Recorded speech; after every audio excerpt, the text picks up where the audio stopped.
માઝાના ટ્રેટાપેકમાં દેડકા જેવું પ્રાણી એટલે કે માઝાની બોટલમાં દેડકા જેવું નીચે પ્રાણી જોવા મળતાની સાથે જ હડકંપ મચ્યો છે. વડોદરા શહેરના માંજલપુર વિસ્તારમાં રહેતા હલવાનાકા પાસે રહેતા એક વ્યક્તિ જેનું નામ અરવિંદ પરમારનો દીકરો જ્યારે માઝા પીતો હોય તે વેળાએ જ અંદર જીવાત જોવા મળી છે. આ પિતાની સાથે જ એટલે કે આ માઝાનું ટ્રેટાપેક પિતાની સાથે જ પરિવાર એસએસજી હોસ્પિટલ પહોંચ્યો છે. ડૉક્ટરની હાજરીમાં તેને કટર વડે કટ કર્યું છે ત્યારે અંદર દેડકા જેવું જીવાત નીકળ્યું છે. તેના પિતાશ્રી એટલે કે અરવિંદભાઈ મીડિયા સમક્ષ વધુ માહિતી સામે આપી રહ્યા છે. હું માંજલપુર હલવાનાકા શંકર વસાદમાં રહું છું.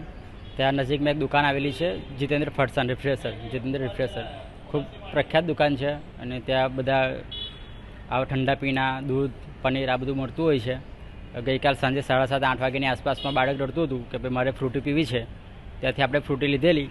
ફ્રૂટી સીલ પેક હતી, એક્સપાયરી ડેટ હજુ બાકી હતી. 5મા મહિનાની એક્સપાયરી ડેટ છે હજુ.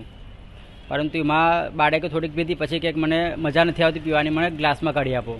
જ્યારે આપણે ગ્લાસમાં કાઢી ત્યારે બ્લેક જે કાળા રંગનું કંઈક અંદરથી પ્રવાહી જેવું નીકળ્યું. ત્યારે આપણને શંકા જતા આપણે એને થોડી વધારે પૂછ કરી. જ્યારે એને પૂછ કરી આપણે તો એક અંગ બહાર આવ્યું. અંગ બહાર આવતા અમે ચિંતામાં આવ્યા અને એ ફ્રૂટી લઈ અને તાત્કાલિક ધોરણે અમે એસએસજી હોસ્પિટલમાં આવ્યા. કેમ કે ઘણા ટાઈમથી પેકિંગ છે, શું થાય કેવું થાય એટલે ગભરાઈ ગયા અને તાત્કાલિક ધોરણે અમારી એક્ટિવા લઈ અને અમે એસએસજી હોસ્પિટલમાં આવ્યા. તે ઓબ્ઝર્વેશનમાં રાખવાનું કહ્યું અને ત્યાં પછી ડૉક્ટર સાહેબે ફ્રૂટી ખોલાવડાવી કે ભાઈ અમે જો તમે શું છે.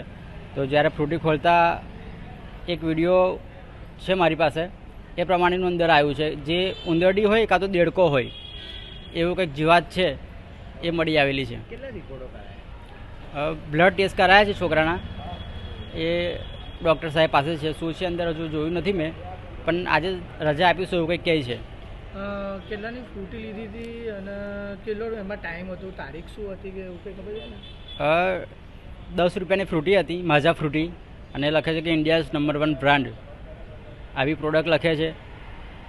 ટાઈમિંગ એક્સપાયરી ડેટનો 5મા મહિનાનું છે આઈ થિંક, અને પેકિંગ જે છે એ 11મા મહિનાનું છે આઈ થિંક.